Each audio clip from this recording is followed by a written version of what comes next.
तो अब हम देखेंगे असाइनमेंट क्वेश्चन का question number 1 slash digestion tank के ऊपर. So now we will be seeing assignment questions.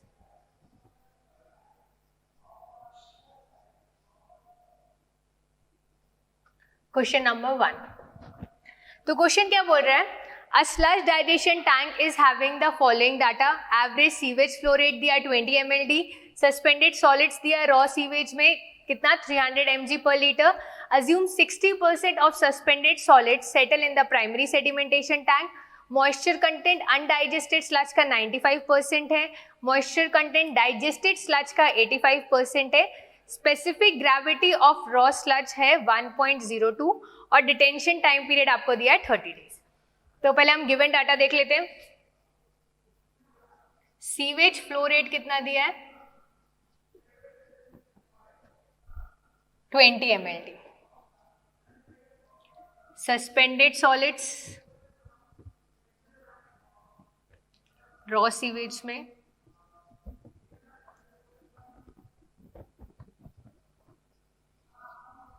Suspended solids कितना दिया आपको 300 mg पर लीटर. बोला 60% जो सॉलिड्स है 60% ऑफ सस्पेंडेड सॉलिड्स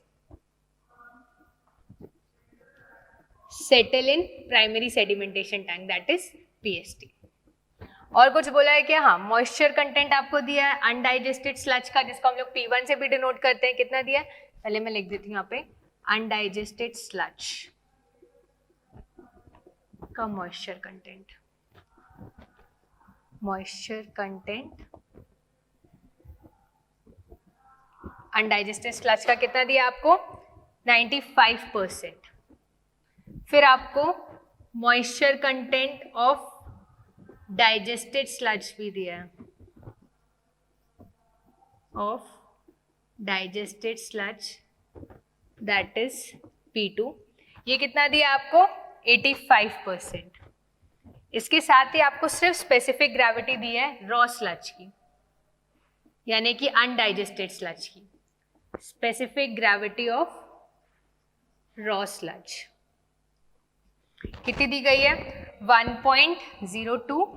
इसके साथ ही लास्ट आपको क्या दिया गया? डिटेंशन टाइम दिया गया है 30 डेज. 30 डेज. आपको क्या निकालना है? Volume required for the sludge digestion tank. आपको निकालना है वॉल्यूम. ठीक है. अब अगर मैं बात करूं वॉल्यूम की, तो वॉल्यूम का फॉर्मूला क्या है? वॉल्यूम का फॉर्मूला है, जब अगर मेंशन नहीं किया रहता है कि पैराबोलिक अप्रोच से निकालना है या स्ट्रेट लाइन अप्रोच से निकालना है, तो बेसिकली हम पैराबोलिक अप्रोच ही फॉलो करते हैं. V क्या हो जाएगा? V1 minus 2/3 V1 minus V2 into T. Detention time आपको दिया गया है कितना 30 डेज. 30 डेज दिया गया है. ये क्या आपका T है. इसके अलावा आपको V1 नहीं दिया गया. V1 क्या है? Volume of undigested sludge.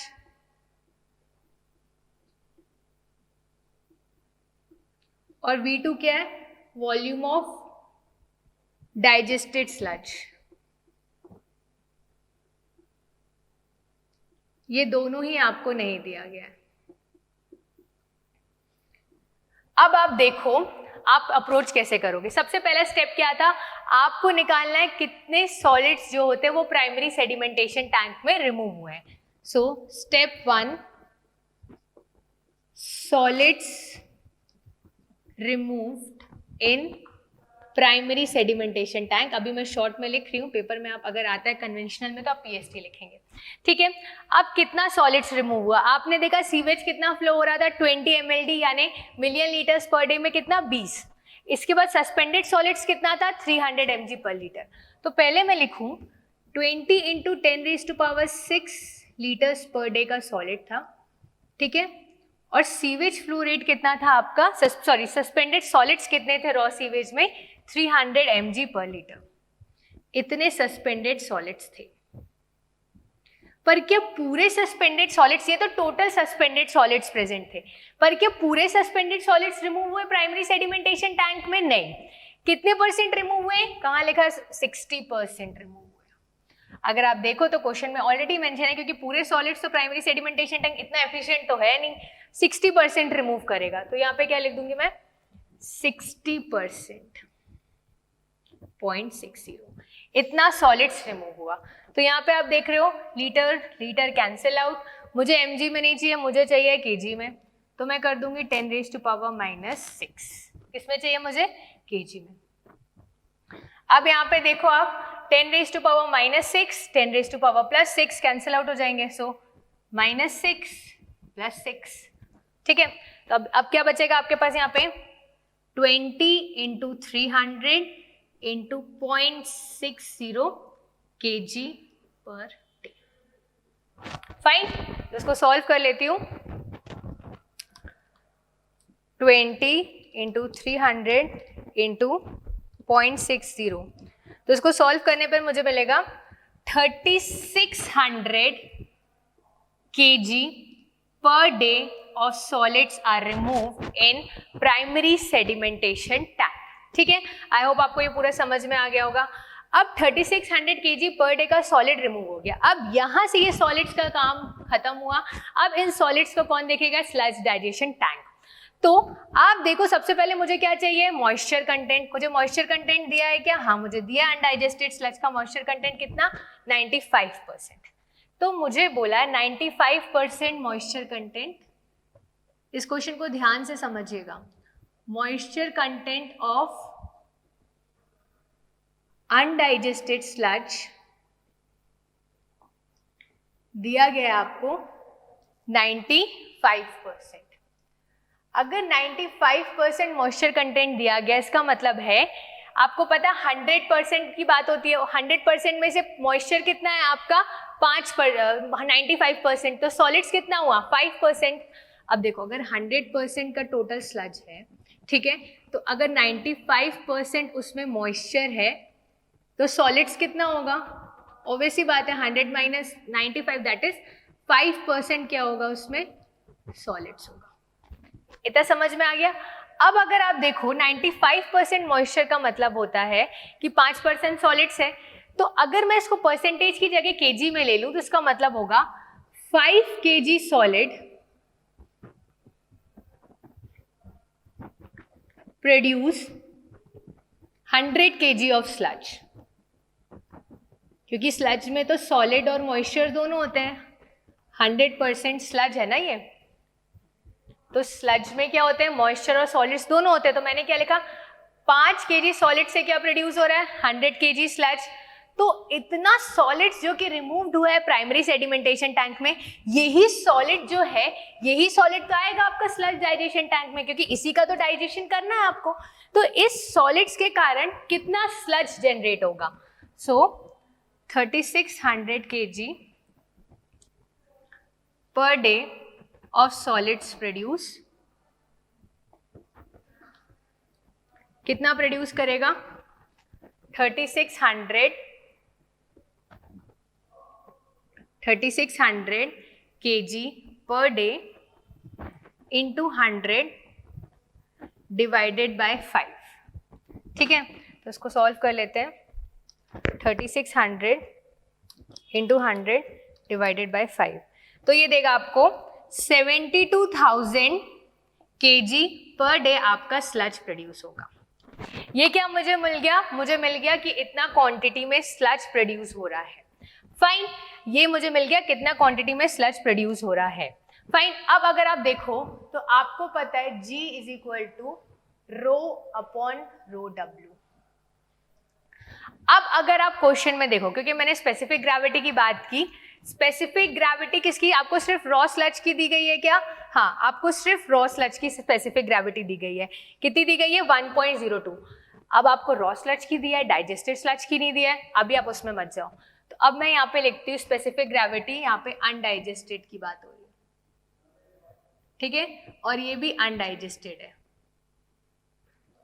Specific gravity कितना बोला मैंने? 1.02 into ρw is equal to undigested sludge की डेंसिटी। अब ये कितना हो जाएगा? आपको डेंसिटी ऑफ वाटर तो पता है 10⁻³ kg/m³, या बोल सकते हो 1000 kg/m³। तो आपने क्या किया? 1.02 into 1000, ये हो जाएगी डेंसिटी अनडाइजेस्टेड स्लज की। पर आपको पता है डेंसिटी को आप क्या लिखते हो, मास अपॉन वॉल्यूम। तो यहां पे क्या लिखोगे, मास अनडाइजेस्टेड का, वॉल्यूम अनडाइजेस्टेड का। अब वॉल्यूम V1 कैसे आएगा, m1 अपॉन 1.02 इंटू 10⁻³ m1 क्या है, m1 आपका ये हो जाएगा, क्योंकि मॉइस्चर कंटेंट 95% किसके केस में दिया था, अनडाइजेस्टेड के केस में दिया था। उस मॉइस्चर कंटेंट से आपने निकाला कि इतना सॉलिड आपका स्लज डाइजेशन टैंक में आएगा। तो यहाँ पे मास कितना है आपका 72,000 kg पर डे, 1.02 इंटू 10⁻³ तो इसको सॉल्व कर लेते हैं। 72,000 अपॉन 1.02 इंटू 10⁻³ तो आपका वॉल्यूम आ जाएगा 70.58 मीटर क्यूब। ये वॉल्यूम है आपका अनडाइजेस्टेड स्लज का, ठीक है। अब मुझे V1 तो मिल गया, वॉल्यूम ऑफ अनडाइजेस्टेड स्लज, पर अब मुझे V2 भी निकालना है, that is volume of digested sludge. पर मैं V2 निकाल कैसे पाऊंगी, क्योंकि मुझे V2 के लिए तो कुछ भी चीज नहीं दी है ना। यहाँ पे मुझे पता है कि कितना % सॉलिड गैसेस में कन्वर्ट हो गया है, ना ही मुझे यहाँ पे कहीं पर specific gravity of digested sludge दी है। तो आप याद करो, मैंने आपको एक फॉर्मूला बताया था, अगर इनिशियल वॉल्यूम V1 है और मॉइस्चर कंटेंट P1 है, आफ्टर डाइजेशन वॉल्यूम हो गया V2, मॉइस्चर कंटेंट हो गया P2, तो ये रिलेशन होगी, ठीक है। अब आप देखो वॉल्यूम V1 आपने निकाला है, वॉल्यूम V1 कितना आप एक बार देख लो, 70.58, ठीक है। इसको यहाँ सब्स्टिट्यूट कर देती हूँ, कितना है 70.58। मॉइस्चर कंटेंट डाइजेशन से पहले का कितना दिया गया आपको, 95%, 95% दिया गया ना, हाँ 95%। वॉल्यूम V2 आपको निकालना है, फाइन। और आपको दे रखा है P2 दे रखा है, डाइजेशन के बाद कितना है 85% मॉइस्चर कंटेंट है, तो यहां से आप V2 निकाल लोगे, आराम से निकालोगे। कितना हो जाएगा 70.58 इंटू 5.15, 100 माइनस 85 कितना हो जाएगा 15। तो इसको सॉल्व कर लेते हैं, दैट इज 70.58 डिवाइडेड बाय 3, तो आपका आ जाएगा V2 23.5266 आ रहा है, तो 53 ले लेती हूँ मीटर क्यूब। अब आपके पास V1 आ गया, V2 आ गया, आप इस फॉर्मूले में पुट कर दो, ठीक है। तो V1 कितना आया था आपका 70.58, 2/3, V1 कितना आया, फिर से मैं लिख देती हूँ 70.58, V2 कितना है आपका 23.53 इंटू डिटेंशन टाइम पीरियड कितना दिया गया है 30 डेज, 30 डेज। तो इसको सॉल्व कर लेते हैं। 70.58 माइनस 2/3 V1 70.58 माइनस 23.53 V2, ठीक है। और इस टोटल का कितना कर दोगे मल्टीप्लाई 30 डेज, तो आपका आ जाएगा 1176.4 मीटर क्यूब। ये आपका वॉल्यूम आ जाएगा, फाइन, 1176.4 मीटर क्यूब, ये आपका वॉल्यूम आ गया। ये वॉल्यूम है आपका स्लैश डाइजेशन टैंक का। इस केस में, या आप भी तो फिलहाल हमसे वॉल्यूम पूछा है, बट अगर आपसे डाया पूछता तो आप क्या करते, वॉल्यूम पता है 1176.4 मीटर क्यूब, आप π/4 d²h, इससे आप जो डेप्थ है वो प्रॉपर एज्यूम करके, सॉरी हाइट को एज्यूम करके डाया निकाल सकते थे। आई सेड डेप्थ ओनली ना, इट्स ओके। हाइट या डेप्थ को आप एज्यूम करके डायमीटर जो है वो निकाल सकते थे, फाइन। तो इस केस में क्या है, इस केस में आपको याद रखना है, जब कभी अगर ये बोल देता है इस केस में कि जो स्पेसिफिक ग्रेविटी रॉ स्लज का और डाइजेस्टेड स्लज का सेम है तो भी ठीक हो जाता। इस केस में अगर ये बोल देता कि 75% are reduce to gases, assume suitable data, तो भी आप अज्यूम करके निकाल लेते। पर यहाँ पे अगर ये रिलेशन होल्ड ट्रू कर रहा है, मॉइस्चर कंटेंट दोनों का दे दिया है, वॉल्यूम एक का निकाल लिया है, तो आप यहाँ से V2 निकाल के सिंपल पैराबोलिक अप्रोच वाले फॉर्मूले से निकाल सकते हो, fine. So I hope you are clear with this whole problem because we have used multiple concepts in this. Now we'll be moving to the next problem. अब हम देखेंगे क्वेश्चन नंबर 2, ठीक है, स्लज डाइजेशन टैंक में assignment questions का। तो now we will be seeing question number 2। तो देखते हैं क्वेश्चन नंबर 2 क्या बोल रहा है। Calculate the volume of anaerobic digester, मतलब स्लज डाइजेशन टैंक का वॉल्यूम निकालना है for 5 mld of domestic waste water treatment plant having 60% of the suspended solids removed in primary sedimentation tank. The sludge suspended solids concentration is 250 mg per liter with a moisture content of 96%. The initial volatile solid content in the sludge is 70%. Volatile solids destroyed is 65%. The digested sludge content is 8%.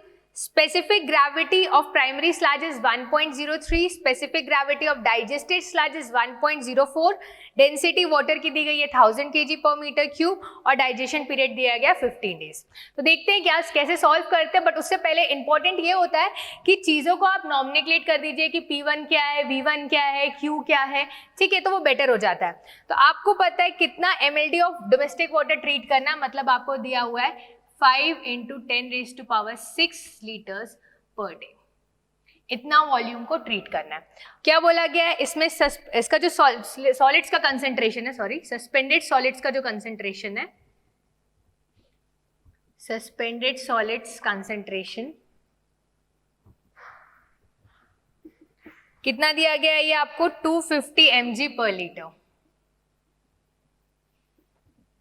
इसके साथ और क्या दिया गया आपको, 60% of the solids are removed.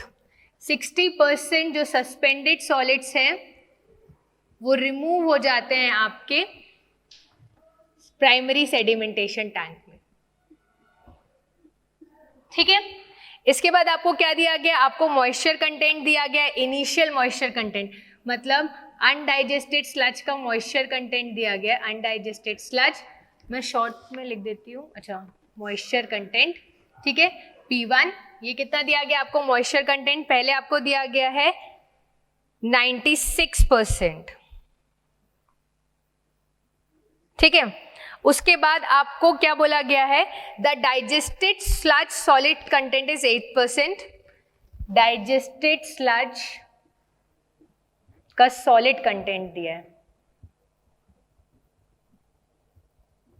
Solid content कितना दिया है 8%। और क्या बोला है आपको, स्पेसिफिक ग्रेविटी दी गई है आपको प्राइमरी स्लज की, यानी अनडाइजेस्टेड स्लज की, specific gravity of undigested sludge. Primary sludge मतलब वो स्लज जिसका भी ट्रीटमेंट नहीं हुआ है स्लज डाइजेशन टैंक में। So specific gravity undigested sludge की कितनी दी गई है आपको 1.03, और specific gravity of digested sludge कितनी दी गई है आपको 1.04। इसके साथ ही आपको डेंसिटी दी गई है वाटर की 1000 kg पर मीटर क्यूब, ठीक है। आपको डाइजेशन पीरियड दिया गया है, यानी कि T दिया गया आपको 10 डेज। और कुछ दिया गया है क्या, हाँ, आपको बोला गया इनिशियल वॉलेटाइल कंटेंट या जो वॉलेटाइल सॉलिड कंटेंट है वो कितना दिया हुआ है आपको 70%, और वॉलेटाइल सॉलिड्स जो डिस्ट्रॉय हुए हैं वो कितना दिया गया आपको 65%, ठीक है। एक बार चेक कर लेते हैं क्योंकि ये बड़ा क्वेश्चन है तो कोई भी मिस्टेक नहीं होनी चाहिए। 5 × 10⁻6 का सीवेज आपका एंटर कर रहा है, 60% रिमूव हो रहा है, सस्पेंडेड सॉलिड्स का कंसेंट्रेशन 250 है, मॉइस्चर कंटेंट 96%, डाइजेस्टेड स्लज 8%, हाँ ठीक है, सब वैल्यूज आपकी सही है। अब बात करते हैं इसको सॉल्व कैसे करना है। देखो सबसे पहले आपका स्टेप 1 तो वही रहेगा कि कितना सॉलिड्स रिमूव हुआ, क्योंकि बेसिकली आपको तो वॉल्यूम ही निकालना है, यानी V1 V2 निकालना है। क्वेश्चन में नहीं बोला है तो हम पैराबोलिक अप्रोच फॉलो करेंगे, ठीक है। तो पहला है solids removed in primary sedimentation tank. अब देखो टोटल कितना है, पानी आ रहा है 5 × 10⁻6 लीटर्स पर डे, इतना पानी आ रहा है। और सस्पेंडेड सॉलिड्स का कंसेंट्रेशन कितना है 250 mg पर लीटर, 250 mg पर लीटर। अब ये क्या पूरा सॉलिड्स जो है वो रिमूव हो जा रहा है क्या प्राइमरी सेडिमेंटेशन टैंक में? नहीं। कितना रिमूव हो रहा है? यहाँ पर भी बोल रहे हैं 60% रिमूव हो रहा है। ठीक है, तो मैंने क्या किया, यहाँ पे लिख दिया 60% रिमूव हो रहा है। मुझे आंसर चाहिए कि इसमें केजी में, पहले तो मैं लीटर लीटर कैंसिल आउट कर दूं, तो केजी के लिए मैंने क्या किया 10⁻⁻⁶, ताकि मुझे केजी में मिल जाए। अब क्या होगा 10⁻+6 -6 कैंसिल आउट हो जाएगा। अब आ जाएगा 5 × 250 × 0.60 kg/day। ठीक है, तो इसको सॉल्व कर लेते हैं। 5 × 250 × 0.60 तो कितना 750 kg/day इतना सॉलिड्स जो है वो प्राइमरी सेडिमेंटेशन टैंक में रिमूव हो रहा है। ये काम अब प्राइमरी सेडिमेंटेशन का हो गया। अब यहां से काम किसका चालू होगा? आपका स्लैश डाइजेशन टैंक का। स्लैश डाइजेशन टैंक में तो अब कैसे प्रोसीड करेंगे? लाइक फर्स्ट में हमने किया था उतना प्रोसेस तो सेम रहेगा। अनडाइजेस्टेड स्लज का मॉइस्चर कंटेंट कितना है? 96%। जैसे मैंने पहले भी बताया था, अगर 100% का स्लज है और अगर उसमें 96% का मॉइस्चर है तो ऑब्वियस सी बात है आपका 4% क्या हो जाएगा? सॉलिड्स हो जाएगा। इसका मतलब 4 kg of solids produce 100 kg of total sludge. ठीक है, तो प्राइमरी सेडिमेंटेशन टैंक से जो इतना सॉलिड्स रिमूव हुआ है उससे कितना स्लज प्रोड्यूस होगा? ठीक है, सो 750 kg of solids, 750 kg of solids produce, तो आप क्या करोगे? क्रॉस मल्टीप्लाई कर दोगे unitary method 750 × 100 divided by 4।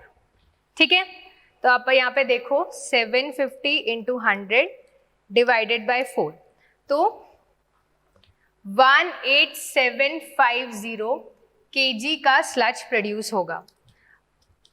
18750 kg per day आपका स्लज प्रोड्यूस होगा जब 750 kg पर डे का सॉलिड आप स्लज डाइजेशन टैंक में लेके जाओगे। ठीक है, तो आप देख रहे हो एक चीज आप नोटिस करो, सॉलिड्स कम होता है बट जो स्लज जनरेट होता है वो ज्यादा होता है। क्यों? क्योंकि उसमें मॉइस्चर कंटेंट भी प्रेजेंट रहता है। ठीक है, तो अब मैंने निकाल लिया मास, मेरा आ गया m1, this is the mass of the undigested sludge. पर मुझे तो चाहिए वॉल्यूम, तो सबसे पहले क्या निकालूंगी मैं? डेंसिटी। डेंसिटी होता है रो अपॉन रो डब्ल्यू। यहाँ पे मैं लिख देती हूँ बिफोर डाइजेशन, डाइजेशन होने से पहले, तो बार बार मुझे लिखना नहीं पड़ेगा मास ऑफ अनडाइजेस्टेड स्लज, क्योंकि मैंने यहाँ पे ऑलरेडी लिख दिया बिफोर डाइजेशन। तो जितनी भी वैल्यूज है वो सब बिफोर डाइजेशन की रहेगी। अब आप देखो स्पेसिफिक ग्रेविटी कितनी दी अनडाइजेस्टेड स्लज की? 1.03 दी है, यहाँ पे आप 1.03 ले लो। डेंसिटी ऑफ वाटर भी दी गई है आपको 10⁻3। ये क्या हो जाएगा आपकी density of the undigested sludge. अब डेंसिटी को आप क्या लिखते हो? Mass upon volume, that is mass of undigested sludge upon volume of undigested sludge. यहां से आप क्या वॉल्यूम निकाल सकते हो? हाँ निकाल सकते हैं। V1 क्या हो जाएगा? M1 जो आपका आया that is 18750 divided by 1.03 into 10⁻3। ठीक है, तो इसको सॉल्व कर लेते हैं। 18750 डिवाइडेड बाय 1.03 इंटू 10⁻3, तो आपका वॉल्यूम आ जाएगा 18.20 मीटर क्यूब। ये किसका वॉल्यूम है? ये वॉल्यूम है आपका अनडाइजेस्टेड स्लज का। ठीक है, तो मैंने वॉल्यूम निकाल लिया अनडाइजेस्टेड स्लज का। ये मेरा पूरा काम कब हो गया? डाइजेशन से पहले। अब मैं बात करती हूँ आफ्टर डाइजेशन। यहाँ पे आपको बहुत ध्यान से समझना पड़ेगा चीजों को। ठीक है, अब यहाँ पे मुझे निकालना है मास। पिछले केस में तो मुझे मास की जरूरत नहीं पड़ी, पर इस केस में मुझे निकालना है मास। क्यों? क्योंकि मुझे क्वेश्चन में दिया गया है कि कितना वॉलेटाइल कंटेंट है, कितना वॉलेटाइल सॉलिड्स डिस्ट्रॉयड है। दिया हुआ है ना आपको क्वेश्चन में? हाँ दिया ही हुआ है, मैंने तो लिखा भी है क्योंकि फाइन। तो अब यहाँ पे अगर मैं बात करती हूँ तो मुझे अब निकालना है क्या? मास। मास निकालने के लिए अगर आप देखो आपके पास कितना प्राइमरी सेडिमेंटेशन टैंक में सॉलिड्स था? 750 kg पर डे। तो ध्यान से समझना, 750 kg पर डे तो आपका टोटल सॉलिड्स था। अब क्या बोला, क्योंकि अभी तो हम सॉलिड्स की बात कर रहे हैं, आपको ये वाले मॉइस्चर मास से अभी मतलब नहीं है, मैंने बात किया सॉलिड्स की, क्योंकि उसमें लिखा है volatile solids destroyed, volatile solid content. अब आप देखो क्या बोला है क्वेश्चन में, इतना सॉलिड्स जो कि प्राइमरी सेडिमेंटेशन टैंक में था, इसका वोलेटाइल सॉलिड कंटेंट कितना था? 70%, यानी इसका जो 70% है वो तो उड़ गया, और जो 30% है वो फिक्स्ड है। 30% फिक्स्ड मतलब जो 750 kg पर डे में जो 30% सॉलिड था वो फिक्स्ड है, मतलब 750 इंटू 30% तो टैंक में रहेगा। अब 750 इंटू 0.70% उड़ जाना चाहिए। अगर क्वेश्चन में सिर्फ आपको इतनी लाइन दी गई होती वोलेटाइल सॉलिड कंटेंट, तो ये क्वेश्चन वहीं खत्म हो जाता, आप वहां से मास निकाले थे। पर इसने बोला है वोलेटाइल सॉलिड्स डिस्ट्रॉयड 65%। इसका मतलब कि जो 70% का वोलेटाइल सॉलिड कंटेंट था, मतलब जो इवेपोरेट हो रहा था, उसका 65% तो चला गया, वो उड़ गया, तो टैंक में कितना बचा? 65% अगर उड़ गया तो टैंक में कितना बचा? 35% बचा। ठीक है, 70% का 30% जो है वो गैस में कन्वर्ट नहीं हुआ और वो बच गया। तो मैं यहाँ क्या लिख सकती हूँ? 70% तो आपका क्या था? वोलेटाइल था। अब out of the volatile solid 65% reduce हुआ ना, हाँ, तो 35% जो है वो बच गया। Out of the total, out of the volatile solids 65% are reduce to gases, वो तो गैस में कन्वर्ट हो गया, while 35% remain in the tank। जो 35% था वो टैंक में बचा रहा। ठीक है, अब क्या करोगे आप? अब आपको निकालना है टोटल मास कितना प्रेजेंट है, क्योंकि अभी आपने फर्स्ट केस में मास निकाला है। अब सेकेंड केस में अगर मैं बात कर रही हूं तो सेकेंड केस में क्या होगा? 750 का 70% यानी 0.70, और उस 70% में भी कितना? 35%, क्योंकि 65% तो उड़ गया। ठीक है, तो ये हो जाएगा 35%। इतना मास प्रेजेंट है, प्लस 750 का 30%, क्योंकि तो उड़ा ही नहीं, ये तो पहले ही केस में फिक्स्ड हो गया। फाइन, तो 0.30। तो यहां से हम निकाल लेंगे 750 इंटू 0.70 इंटू 0.35 प्लस 750 इंटू 0.30, तो यहां से आपका 408.75 kg पर डे इतना मास आ गया, सॉरी इतना सॉलिड्स आ गया, इतना सॉलिड्स आ गया। ठीक है, इतना सॉलिड्स आ गया, क्योंकि अभी तो हम 750 kg पर डे किसकी बात कर रहे थे? ये सॉलिड्स की बात कर रहे थे, सॉलिड्स इन स्लज डाइजेशन टैंक।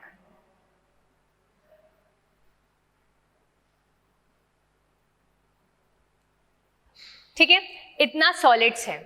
अब ये सॉलिड्स कितना मास प्रोड्यूस कर रहे हैं ये आपको पता करना है, तो मुझे मॉइस्चर कंटेंट चाहिए। अब मॉइस्चर कंटेंट तो मुझे एक ही दिया गया था। अब अगर आप क्वेश्चन को ध्यान से पढ़ो, उसमें बोला गया था digested solid slash solid content 8%। अगर इसकी जगह वो आपको 92% मॉइस्चर कंटेंट दे देता, उसका मतलब भी यही होता, और इसने स्लज सॉलिड की वैल्यू ही दे दी 8%, तो आपके लिए और सिंपल हो गया। इसका मतलब क्या हुआ? आपको डाइजेस्टेड स्लज सॉलिड कंटेंट 8% दिया है, जैसे कि यहाँ पे लिख देती हूँ मैं, डाइजेस्टेड स्लज सॉलिड कंटेंट 8%। इसका मतलब होता है आपका, सिंपल सी बात है, यहां पर आप बोलोगे 8 kg of total solids produce 100 kg of total sludge. ठीक है, तो इतना सॉलिड्स आपको कितना स्लज देगा?